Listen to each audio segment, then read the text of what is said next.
Israeli হামলার জবাবে রাতভর তেল আবিব জেরুজালেমে ক্ষেপণাস্ত্র হামলা চালালো ইরান। নিহত 1, আহত 40। ইরানে পাল্টা হামলা।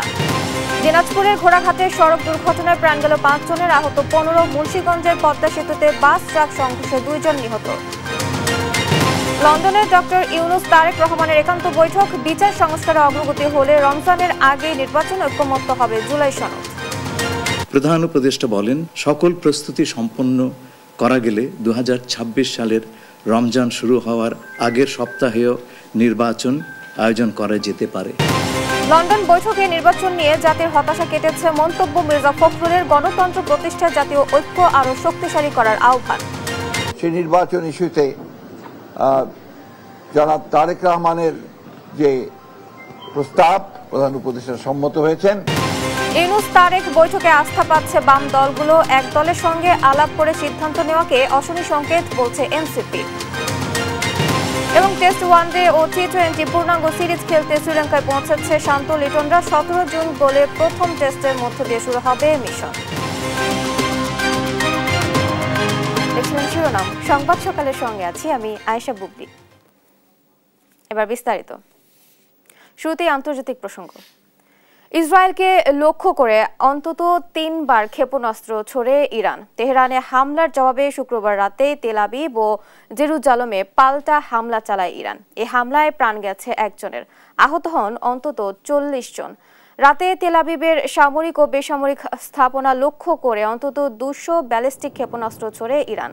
যুক্তরাষ্ট্রের সহায়তায় এসব বিধ্বংসী মারণাস্ত্র প্রতিহতের চেষ্টা করলেও ক্ষতিগ্রস্ত হয় বেশ কয়েকটি স্থাপনা।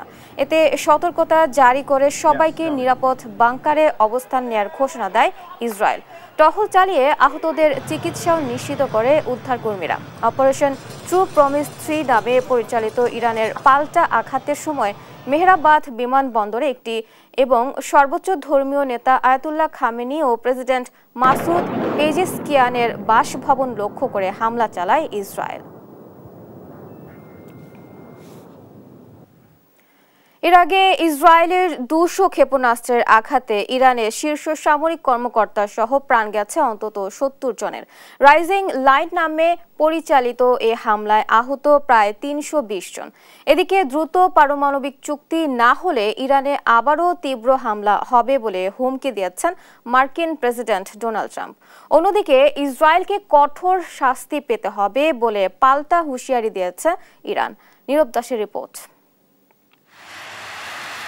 ইসরায়েলের 200 ক্ষেপণাস্ত্রের আঘাতে ইরানের শীর্ষ সামরিক কর্মকর্তা সহ প্রাণ গেছে বহু বেসামরিক নাগরিকের, বাড়ছে আহতের সংখ্যাও। শুক্রবার রাইজিং লায়ন নামে পরিচালিত এই হামলার আগেই গোয়েন্দা সংস্থা মোসাদের সাহায্যে ইরানের অভ্যন্তরে ঢোকে আকাশ প্রতিরক্ষা ব্যবস্থা অকেজো করে দেওয়ার দাবি জানায় ইসরায়েল। জানায় কয়েক বছর ধরেই চলছিল এই হামলার প্রস্তুতি। এর মধ্যেই ইরানের সম্ভাব্য হামলা প্রতিহত করতে সীমান্তে সেনা মোতায়েন সহ আকাশ প্রতিরক্ষা ব্যবস্থা জোরদার করেছে ইসরায়েল। নিরাপত্তার স্বার্থে বিশ্বের সব ইসরায়েলি দূতাবাস সাময়িক বন্ধও করেছে তারা। এছাড়া জর্ডান, লোহিত সাগর ও উত্তর ইসরায়েলের দিকে ধেয়ে আসা ইরানের সব ড্রোন ভূপাতিতের দাবি জানায় ইসরায়েল। হামলার বিষয়ে ট্রাম্প ও পুতিনের সঙ্গে আলোচনা শেষে ভারত, জার্মানি সহ মিত্র দেশগুলোর সঙ্গে ইসরায়েলি প্রধানমন্ত্রী নেতানিয়াহু ফোন আলাপ করবেন বলে জানায় টাইমস অফ ইসরায়েল। এর মধ্যে ইরানকে দ্রুত পারমাণবিক চুক্তি করতে তাগিদ জানিয়েছেন মার্কিন president Donald Trump. Social media ট্রুথের এক পোস্টে ট্রাম্প লেখেন, চুক্তির জন্য 60 দিন সময় বেঁধে দেওয়া হয়েছিল, 61 দিনের মাথায় হামলা হয়েছে, সামনে আরো ভয়ানক পরিণতি অপেক্ষা করছে। যুক্তরাষ্ট্র বিশ্বের সবচেয়ে নিখুঁত সামরিক অস্ত্র তৈরি করে। ইসরায়েলের কাছে এসব অস্ত্রের ভান্ডার রয়েছে। ইরানের যেসব কট্টরপন্থীরা চুক্তির বিরোধিতা করেছে তারা সবাই এখন মৃত। দ্বিতীয়বার সুযোগ দিচ্ছি, দেরি হওয়ার আগেই চুক্তি সম্পন্ন করে নিজেদের বাঁচাও। এদিকে সামরিক বাহিনীর প্রধান হিসেবে নৌবাহিনীর প্রধান হাবিবুল্লাহ সাইয়ারিকে নিয়োগ দিয়েছে ইরান। আইআরজিসি প্রধান করা হয়েছে স্বরাষ্ট্রমন্ত্রী আহমেদ ওয়াহিদিকে। নিরাপত্তার স্বার্থে দেশজুড়ে ইন্টারনেট সেবা বন্ধ রেখেছে ইরান। সেই সঙ্গে ইসরায়েলকে চড়া মূল্য দিতে হবে বলে হুঁশিয়ারি দিয়েছে ইসলামিক প্রজাতন্ত্রের দেশটি। নীরব দাস, নিউজ ডেস্ক, দেশ টিভি। ইরানের পাল্টা আক্রমণের শঙ্কায় ইসরায়েলের সুপার শপে ফুরিয়ে যাচ্ছে মজুদ। আতঙ্কের মধ্যে খাবার ও পানি সংগ্রহ করছেন বাসিন্দারা। দখলকৃত পশ্চিম তীরে সব ফিলিস্তিনি শহরে ঘোষণা করা হয়েছে লকডাউন। ফাতেমা তাসনিমের রিপোর্ট। একের পর এক খালি হয়ে যাচ্ছে ইসরায়েলের সুপার শপ। ইরানের পাল্টা আক্রমণের শঙ্কায় এখন আতঙ্কে ইসরায়েলের বাসিন্দারা। দ্রুত বেশি পরিমাণে খাবার ও পানি নিজ বাসস্থানের জন্য সংগ্রহ করছেন সাধারণ মানুষ, যার কারণে সুপার শপে ফুরিয়ে আসছে মজুদ। ইসরায়েল জুড়ে বেজে ওঠে সাইরেন, আর মুঠোফোনে পৌঁছে যায় সতর্কবার্তা। প্রশাসনের পক্ষ থেকে জানানো হয় গুরুতর হুমকির শঙ্কা আছে। পরামর্শ দেয়া হয় আশ্রয়কেন্দ্রের কাছাকাছি অবস্থানের। এরপর অনেকেই আতঙ্ক নিয়েই ঘরে খাবার ফুরিয়ে যাওয়ার দুশ্চিন্তায় ছুটে যাচ্ছেন সুপার শপে। আমরা ভীষণ ভয়ে আছি। পরিস্থিতি কতটা গুরুতর, ইরানে আক্রমণ ও আসন্ন পাল্টা আক্রমণ সম্পর্কে আমাদের মুঠোফোনে অ্যালার্ম পেয়ে আমরা সত্যিই হতবাক হয়ে গিয়েছিলাম। আমরা আরো ভয় পাচ্ছি যে আমাদের বাড়িতে পর্যাপ্ত সরবরাহ নেই, তাই আমরা প্রথমে প্রয়োজনীয় জিনিসপত্র মজুত করতে এসেছি। আগামীকাল বাড়ি থেকে বের না হলেও অন্তত কিছু খাবার ও পানি পাবো। এমনকি হাসপাতালে জরুরি বিভাগ জানায় রক্ত সংগ্রহ কার্যক্রম বাড়ানো হয়েছে। সেই সঙ্গে হাসপাতাল কর্তৃপক্ষ রোগীদের বাড়ি ফিরে যাওয়ার জন্য রিলিজ দিচ্ছেন। এমনকি দখলকৃত পশ্চিম তীরে সব ফিলিস্তিনি শহরে ঘোষণা করা হয় লকডাউন। তড়িঘড়ির মধ্যেও দেশ ও পরিবারের শান্তি কামনা করছেন ইসরায়েলবাসী। অ্যালার্মের শব্দে ঘুম থেকে উঠেছিলাম আর ঘুমাতে পারিনি। যদি কিছু ঘটে যায় সেই ভয়ে আছি। পরিবারের জন্য কিছু খাবার ও পানি নিয়ে যাচ্ছি। আমি আশা করি সবকিছু শান্ত হবে। আমরা শান্তি চাই। আমি চাই আমার পরিবার ও দেশ নিরাপদ থাকুক। তবুও আমাদের আশ্রয় কেন্দ্র আছে। আমরা যে কোনো কিছুর জন্য প্রস্তুত। ইসরায়েলের জরুরি অবস্থা কিছুটা শিথিল করলেও সার্বিক নিরাপত্তার স্বার্থে এখনো বন্ধ আছে আকাশপথ, শিক্ষা প্রতিষ্ঠান ও অফিস আদালত। ফাতেমা তাসনিম, নিউজ ডেস্ক, দেশ টিভি। এবার দেশের খবর। দিনাজপুরের ঘোড়াঘাটে বাস ট্রাকের মুখোমুখি সংঘর্ষে নিহত হয়েছে 5 জন, অন্তত 15 জন আহত হয়েছেন। এদিকে পদ্মা সেতুর মুন্সিগঞ্জের মাওয়া প্রান্তে একটি ট্রাকের পেছনে দ্রুত গতির একটি যাত্রীবাহী বাসের ধাক্কায় 2 জন নিহত হয়েছেন। আহত হয়েছে আরও অন্তত 10 জন।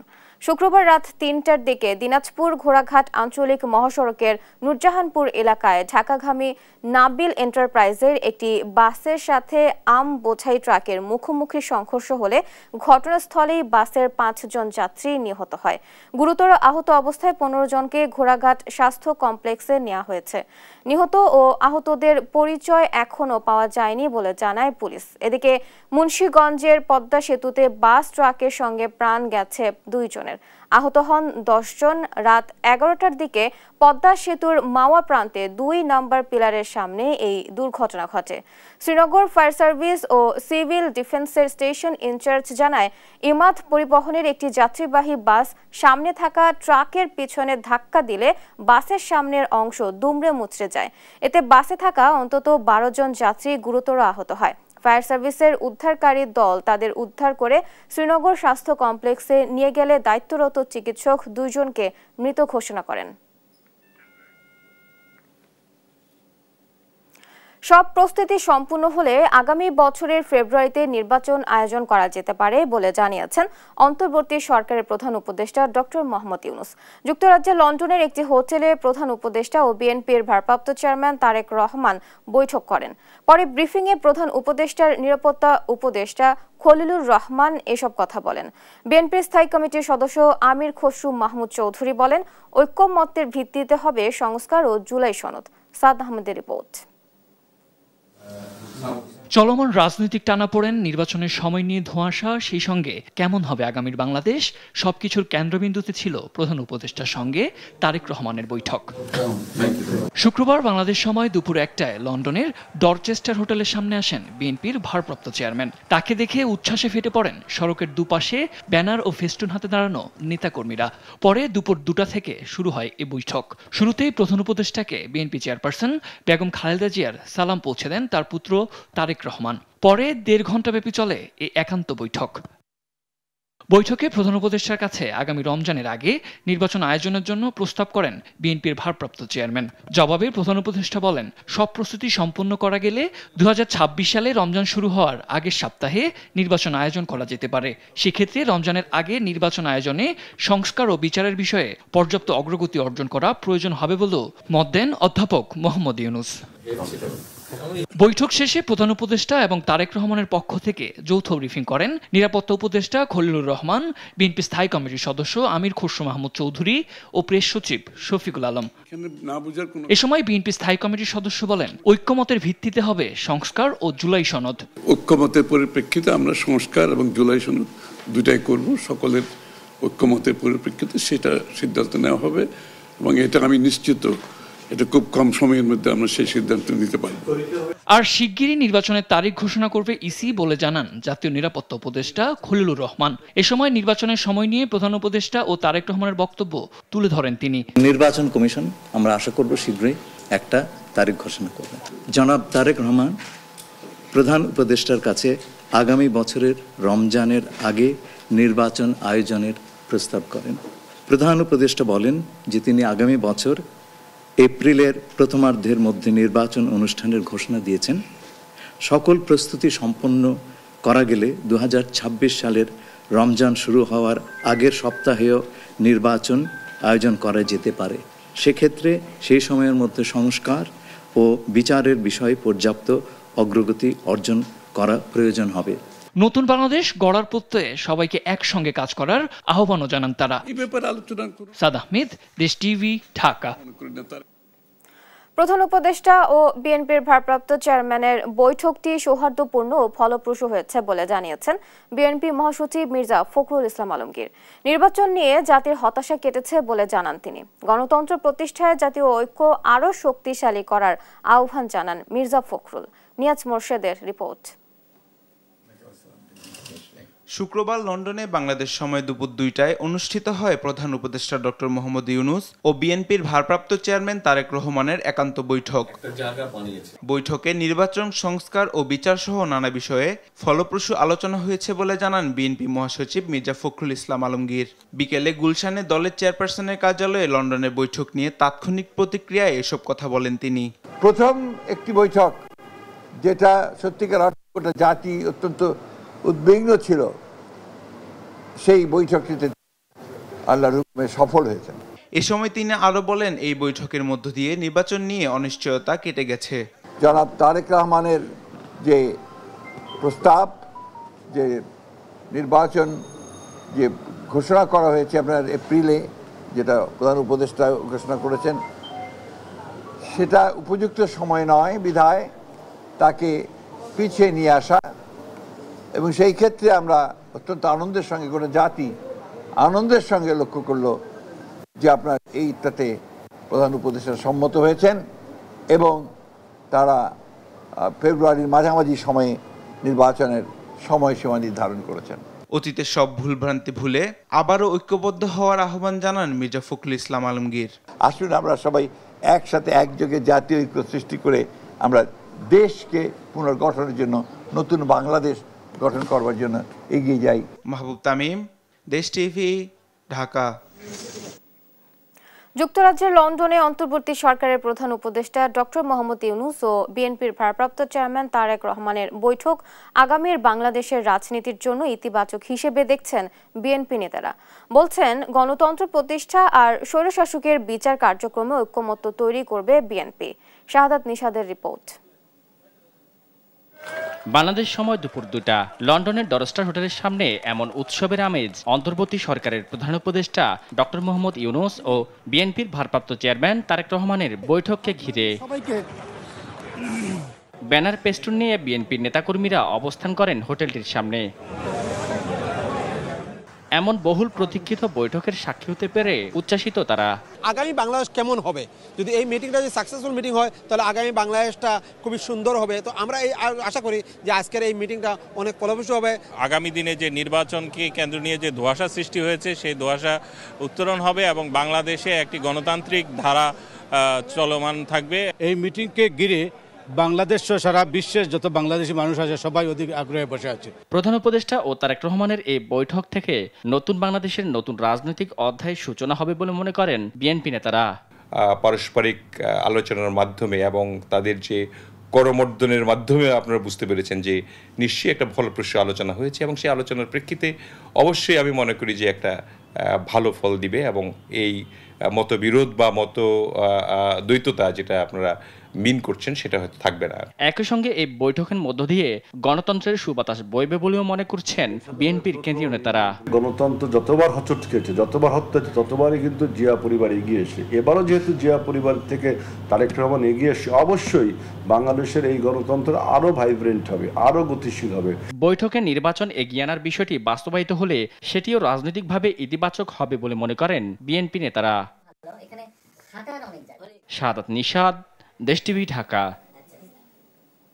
লন্ডনে প্রধান উপদেষ্টা ও বিএনপির ভারপ্রাপ্ত চেয়ারম্যান তারেক রহমানের বৈঠকটি রাজনৈতিক দলগুলোর জন্য সরকারের প্রতি একটি আস্থা তৈরি করছে বলে মন্তব্য করেছেন বাম মতাদর্শের রাজনৈতিক দলগুলো। তবে এই বৈঠকটি নেতিবাচকভাবে দেখছে এনসিপি। তারা বলছেন একটি দলের সঙ্গে আলোচনা করে কোনো সিদ্ধান্ত নেওয়া এক ধরনের অশনি সংকেত। নিয়াজ মোর্শেদের রিপোর্ট। বাংলাদেশ সময় দুপুর 2টায় লন্ডনে প্রধান উপদেষ্টার সঙ্গে বৈঠকে বসেন বিএনপির ভারপ্রাপ্ত চেয়ারম্যান তারেক রহমান। প্রায় 2 ঘন্টার বৈঠক শেষে সংবাদ সম্মেলনে জানানো হয়, সংস্কার ও বিচারের অগ্রগতি হলে আগামী ফেব্রুয়ারিতে নির্বাচন আয়োজন সম্ভব। সকল প্রস্তুতি সম্পন্ন করা গেলে 2026 সালের রমজান শুরু হওয়ার আগের সপ্তাহেও নির্বাচন আয়োজন করা যেতে পারে। দুনেতার বৈঠকে নির্বাচনের তারিখ এগিয়ে আনার সম্ভাবনাকে ইতিবাচক হিসেবে দেখছে বাম মতাদর্শের রাজনৈতিক দলগুলো। বিপ্লবী ওয়ার্কার্স পার্টির সাইফুল হক বলছেন, এই বৈঠকে সরকারের সঙ্গে রাজনৈতিক দলগুলোর সমঝোতার বিষয়টি মূল্যায়ন পেয়েছে। বিএনপি নির্বাচন কেন্দ্র করে তার অবস্থান কিছুটা পরিবর্তন করেছেন। তারাও এখন আগামী বছরের মধ্য ফেব্রুয়ারিতে বা রোজার আগে তারাও নির্বাচনের ব্যাপারে তারা প্রস্তাব করেছেন এবং প্রধান উপদেষ্টাও তিনিও এক ধরনের সম্মতি তিনি দিয়েছেন। কিন্তু নির্বাচন তার মানে নীতিগতভাবে এক ধরনের বোঝাপড়ার জায়গাটা তৈরি হচ্ছে বলে আমরা ধরে নিতে পারি। বৈঠককে ফলপ্রসূ বললেন গণসংহতি আন্দোলনের প্রধান সমন্বয়ক জোনায়েদ সাকি। রাজনৈতিক দলগুলোর সঙ্গে আরও আলোচনার তাগিদ দেন তিনি। আর সিপিবির সাধারণ সম্পাদক রহিন হোসেন প্রিন্স বলেন, নির্বাচন প্রলম্বিত করার কোনো কারণ নেই। রাজনৈতিক উত্তরণ প্রক্রিয়া তো সকলকে নিয়ে করতে হবে এবং সেই আলাপ আলোচনার সমন্বয়ের ক্ষেত্রে একটা ঘাটতিও দেখা দিয়েছে। সম্প্রতি আমরা প্রধান উপদেষ্টার পদত্যাগ প্রসঙ্গ নিয়ে আমরা আলোচনা হতে দেখেছি। কাজেই এইরকম একটা বাস্তবতায় যখন আবার রাজনৈতিক দলগুলোর সাথে বৈঠক হলো এবং দেশের অন্যতম বৃহৎ রাজনৈতিক দল বিএনপির অ্যাক্টিং চেয়ারপারসনের সাথে বৈঠক হয়েছে, সেটা নিঃসন্দেহে একটা ইতিবাচক ঘটনা।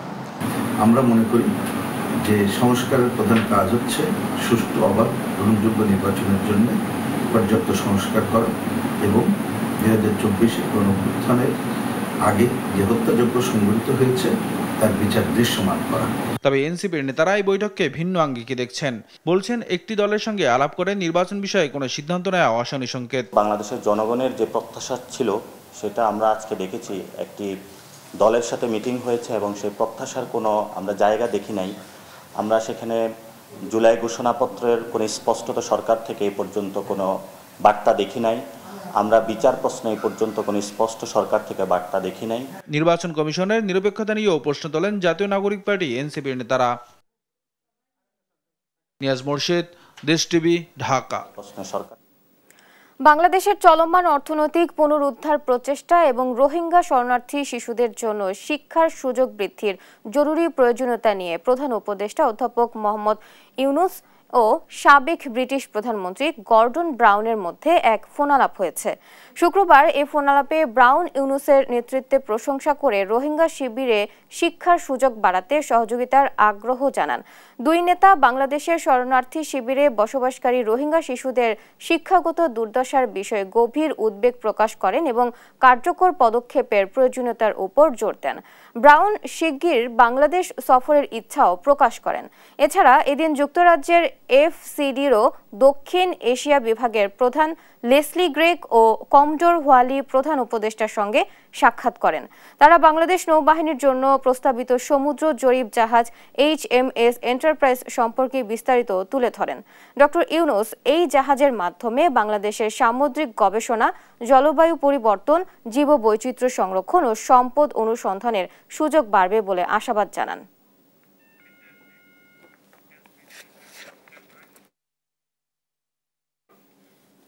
গেল ২৪ ঘন্টায় এডিস মশাবাহিত ডেঙ্গু জ্বরে আক্রান্ত হয়ে ৫ জনের মৃত্যু হয়েছে। নতুন করে আরও ১৫৯ জন রোগী হাসপাতালে ভর্তি হয়েছেন। শুক্রবার স্বাস্থ্য অধিদপ্তরের হেলথ ইমার্জেন্সি অপারেশন সেন্টার ও কন্ট্রোল রুম থেকে পাঠানো ডেঙ্গু বিষয়ক এক প্রেস বিজ্ঞপ্তিতে এ তথ্য জানানো হয়। বলা হয়েছে, গেল ২৪ ঘন্টায় বরিশাল বিভাগে ৪ জনের মৃত্যু হয়েছে। এছাড়াও ঢাকা দক্ষিণ সিটি কর্পোরেশনের ১ জনের মৃত্যু হয়েছে।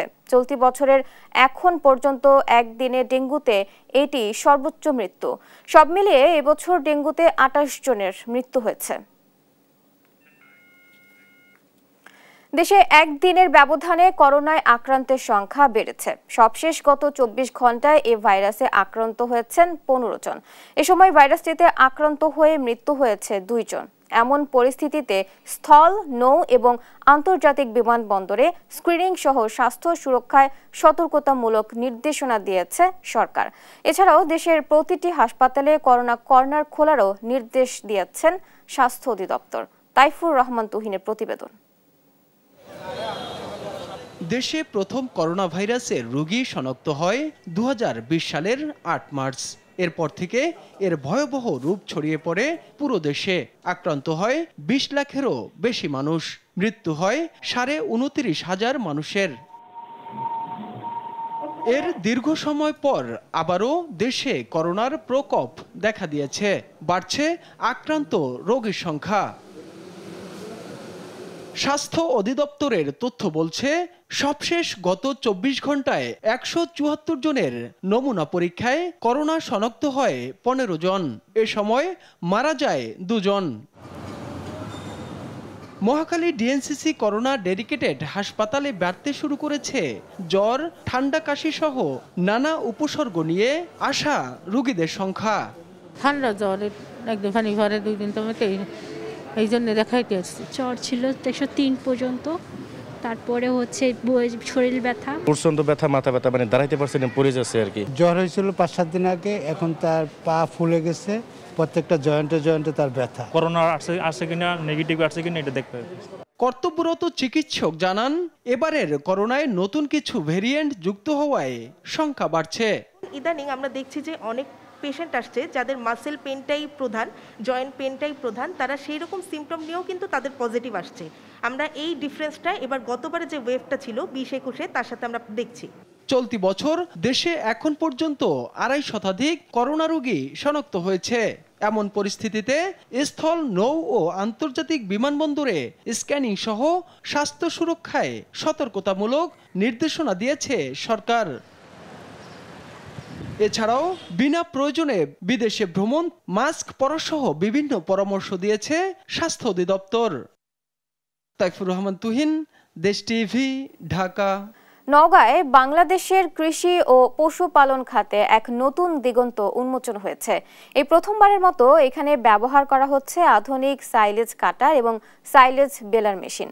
এর মাধ্যমে কাঁচা ভুট্টা থেকে গবাদি পশুর জন্য উন্নত মানের খাদ্য প্রস্তুত, মজুত এবং বাজারজাত করা হচ্ছে। এতে খামারিদের গবাদি পশুর আপাতকালীন খাদ্য ও পুষ্টি নিশ্চিত হয়েছে। কাজী কামাল হোসেনের প্রতিবেদন, জানাচ্ছেন টুম্পা আফরোজ। সাইলেজ এমন একটি পশুখাদ্য যেখানে সবুজ ঘাস বা ভুট্টা নির্দিষ্ট প্রক্রিয়ায় সংরক্ষণ করে দীর্ঘদিন রাখা হয়। এতে খাদ্যের পুষ্টিমান বজায় থাকে, পাশাপাশি গবাদি পশুর দুধ ও মাংস উৎপাদনে উল্লেখযোগ্য উন্নতি হয়। নওগাঁয় কৃষি ও প্রাণী সম্পদ বিভাগের সহায়তায় এ প্রযুক্তির ব্যবহারে খরার সময় কিংবা ঘাসের অভাবে গবাদি পশুকে পুষ্টিকর খাদ্য সরবরাহ করা সম্ভব হচ্ছে। স্থানীয় নারী উদ্যোক্তা বিজয়া মজুমদার তার নিজস্ব প্রতিষ্ঠানে কাঁচা ভুট্টা থেকে গবাদি পশুর এই খাদ্য তৈরির উদ্যোগ নেয়। কৃষকদের থেকে অপরিপক্ক কাঁচা ভুট্টা কিনে সাইলেজ মেশিনে বিশেষ প্রক্রিয়ায় খাদ্য ও বেল তৈরি করে তা সংরক্ষণ করা হচ্ছে। ভুট্টা কিনে নিয়ে এসে এখানে প্রক্রিয়া করছি, আমরা সংরক্ষণ করছি গরুর খাবারের জন্য। যখন দেখবো যে গরুর বর্ষাকালে গরুর খুব খাবারের সমস্যা হচ্ছে, তখন আমরা এটা বিক্রি করব। পিকেএসএফ এর আর্থিক সহায়তায় স্থানীয় বেসরকারি উন্নয়ন সংস্থার উদ্যোগে বিজয়াকে আর্থিক ও প্রযুক্তিগত সহায়তা দেওয়া হয়েছে। পাশাপাশি গবাদি খাদ্যের বাজার সৃষ্টি করতেও সার্বিক সহায়তা দিচ্ছে প্রকল্পটি। কৃষকরা ক্ষেত থেকে ভুট্টা বিঘা প্রতি 25,000 টাকায় বিক্রি করছেন। এতে থাকছে না শুকানো ও মাড়াই খরচ। এখনো 1 মাস টাইম আছে ভুট্টা কাটতে, তার আগে আমি বিক্রি করতেছি, তাতে আমি লোক সংখ্যা আমার কম লাগতেছে। খুব লাভজনক। আর এই ফসল যদি এভাবে আপনারা প্রতি বছর আসেন, তাহলে যা ভুট্টা চাষ হচ্ছে তার দ্বিগুণ চাষ আমরা করব। জেলায় গবাদি পশুর খাদ্য ও পুষ্টির চাহিদা নিশ্চিতে এ পদ্ধতি ভূমিকা রাখছে বলে জানান জেলা প্রাণী সম্পদ কর্মকর্তা। অন্য কোনো খাবারের কোনো প্রয়োজন নাই। একদিকে যেরকম দুধ উৎপাদন বাড়বে, পাশাপাশি পুষ্টির চাহিদা পূরণ হবে, খাদ্যের খরচ কম হবে, আমার সফলতার মুখ দেখবে। সঠিক প্রযুক্তি ও প্রশিক্ষণ পেলে কৃষি ও প্রাণী সম্পদ খাতে বাংলাদেশ আরও এগিয়ে যাবে বলছেন সংশ্লিষ্টরা। নিউজ ডেস্ক, দেশ টিভি। দিনাজপুরের নিশ্চিন্তপুর সীমান্ত দিয়ে 15 জনকে, ময়মনসিংহের ধোবাউড়া সীমান্ত দিয়ে 9 জনকে পুশিন করেছে ভারতীয় সীমান্তরক্ষী বাহিনী বিএসএফ। শুক্রবার রাত 3টার দিকে দিনাজপুরে স্থানীয়দের সহযোগিতায় 15 জনকে আটক করে বিজিবি ফুলবাড়ি ক্যাম্পে নিয়ে আসা হয়। তারা ভারতের মুম্বাই শহরে অবৈধভাবে অবস্থান করছিল বলে জানায় বিজিবি। ময়মনসিংহে বৃহস্পতিবার বিকেল 5:15টার দিকে উপজেলার মুন্সিপাড়া বিওপি এলাকা দিয়ে 9 জনকে পুশিন করা হয়। দীর্ঘদিন যাবৎ ভারতের চেন্নাইয়ে বসবাস করে কাজ করছিলেন তারা। সম্প্রতি তাদেরকে বাংলাদেশে চলে যেতে ভয় ভীতি দেখায় ভারতীয়রা। এমতাবস্থায় তারা বাংলাদেশে আসার চেষ্টা করলে ভারতীয় পুলিশ আটক করে ধোবাউড়া সীমান্তের মুন্সিপাড়া বিওপি এলাকা দিয়ে তাদের পুশিন করে। আর একদিনেই বাদেই শেষ ঈদের ছুটি। ব্যস্ত নগরীর কোলাহল শুরুর আগেই বিনোদন কেন্দ্রে ঢু মারতে ভুলছেন না রাজধানীবাসী।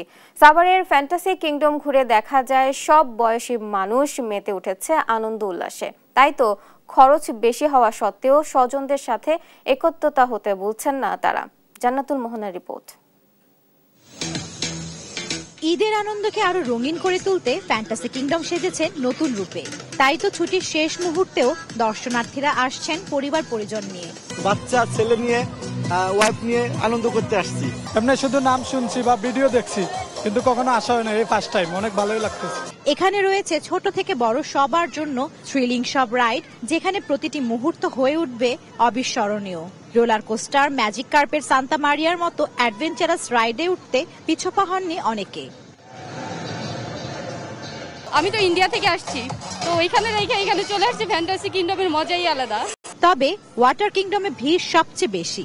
তপ্ত রোদেও ডিজের তালে তালে স্বজনদের সাথে আনন্দে মেতে উঠেছে দর্শনার্থীরা। অনেক মজা হচ্ছে, এখানে অনেক ভালো সুন্দর জায়গা।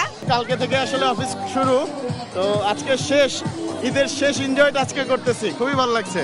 কর্তৃপক্ষের মতে ঈদের ছুটিতেই সবচেয়ে বেশি জনসমাগম হয় এখানে, তাই সেবার মানও দিতে হয় সর্বোচ্চ। ঈদের পরের দিন থেকে আজকে পর্যন্ত দর্শক সমাগম খুব ভালো ছিল। তো ঈদের মধ্যে যারা আসছেন এখানে আমাদের সবাইকে যেন আমরা সুষ্ঠু মতো সার্ভিসও দিতে পারি, এটা আমাদের একমাত্র দিয়ে থাকে। ঈদ মানে আনন্দ, ঈদ মানে ছুটি, ঈদ মানে প্রিয়জনদের সাথে একাত্ম হওয়া। ঈদ কিংবা যে কোনো ছুটিতে বিনোদন কেন্দ্রে ঘোরাঘুরি হয়ে উঠতে পারে দারুণ এক অভিজ্ঞতা, যেখানে নতুন নতুন রাইড এবং মজার সব আয়োজনে আপনার ছুটি হয়ে উঠবে আনন্দঘন। জান্নাতুল মোহনা, দেশ টিভি, সাভার। দেশজুড়ে এখনো বইছে ঈদের আমেজ। পরিবার পরিজন নিয়ে পর্যটন স্পটে ভিড় জমাচ্ছেন অনেকে। শুক্রবার সুনামগঞ্জের টাঙ্গুয়ার হাওরে ছিল উপচে পড়া ভিড়। একই চিত্র কক্সবাজারে। সহকর্মীদের পাঠানো তথ্য ও ছবিতে নুসরাত শোভার রিপোর্ট। সুনামগঞ্জের টাঙ্গুয়ার হাওর অপূর্ব প্রাকৃতিক সৌন্দর্যের এক আধার। এই বর্ষা মৌসুমে সেখানে থই থই করছে জল, যা হৃদয়ে দোলা দেয়। হাওরের পাশেই আবার মেঘালয়ের পাহাড়, নীল আকাশ আর হাওরের স্বচ্ছ জল, যেন কোনো নিখুঁত শিল্পীর রং তুলিতে আঁকা এক দৃশ্যপট। এই হাওরের বুকে ভেসে বেড়ায় লাল নীল রঙের ৬০০টি বড় ও ছোট হাউসবোট, যা ঘুরে দেখার মজাই আলাদা। হাওরের এই রূপ, বিশাল জলরাশি, মন শীতল করে দেয়া বাতাস ঈদ আনন্দের নতুন মাত্রা যুক্ত করেছে পর্যটকদের কাছে। শুক্রবার হাওরের ঢেউয়ে ভেসে বেড়াতে দেখা গেছে অনেক পর্যটককে। প্রত্যেক বছরই বিভিন্ন জায়গায় যায়, কিন্তু এবার প্রথমে এখানে আসলাম। টাঙ্গুয়ার হাওরের বিষয়টা অনেক সুন্দর লাগতেছে, পরিবেশ অনেক সুন্দর আছে, এখানে যে ভারতের হিমালয় পাহাড় দেখা যাচ্ছে। এদিকে ঈদের ৭ম দিনেও পর্যটকদের উপচে পড়া ভিড় বিশ্বের দীর্ঘতম সমুদ্র সৈকত কক্সবাজারে। সকাল থেকে গভীর রাত পর্যন্ত জমজমাট সৈকত এলাকা। এর ইতিবাচক প্রভাব পড়েছে হোটেল মোটেল থেকে শুরু করে রেস্তোরাঁ, শপিং স্পট আর পরিবহন খাতে। চাঙ্গা হয়ে উঠেছে কক্সবাজারের সামগ্রিক পর্যটন শিল্প। বিশ্বের দীর্ঘতম সমুদ্র সৈকতের সৌন্দর্যে মুগ্ধ হাজারো পর্যটক। আমাদের দেশের অনেক সুন্দর একটা ঐতিহ্য হচ্ছে কক্সবাজার, বিশাল সমুদ্র সৈকত। অবশ্যই এখানে বারবার সব মানুষকেই টানে, তো আমার এই জন্য এই সমুদ্র সৈকতটা দেখার জন্য বারবার এই কক্সবাজার আসে। বাংলাদেশের বিভিন্ন প্রান্ত থেকে বিশ্বের সর্ববৃহৎ সমুদ্র সৈকত কক্সবাজারে অনেক পর্যটকদের ভিড় হয়েছে। আমরাও আসলাম গতকাল রাত্রে। আমরা এসে আমাদের অনেক ভালো লাগতেছে। আমার বাবার হচ্ছে আরিশ ইব্রাহিম, ওর এটা দ্বিতীয়বার আসা, 3 মাস বয়সে ওকে আরেকবার নিয়ে আসছি। তো আসি সমুদ্রে, আমরা ওর সমুদ্রের মতো বিশালতার মতো মনটাও যেন ওরকম সুন্দর হয় থাকে, সেজন্য আসলে ভালো লাগছে। প্রকৃতির অপার সৌন্দর্য উপভোগের পাশাপাশি পরিবেশ ঠিক রাখতে সবাইকে সচেতন থাকার আহ্বান সংশ্লিষ্টদের।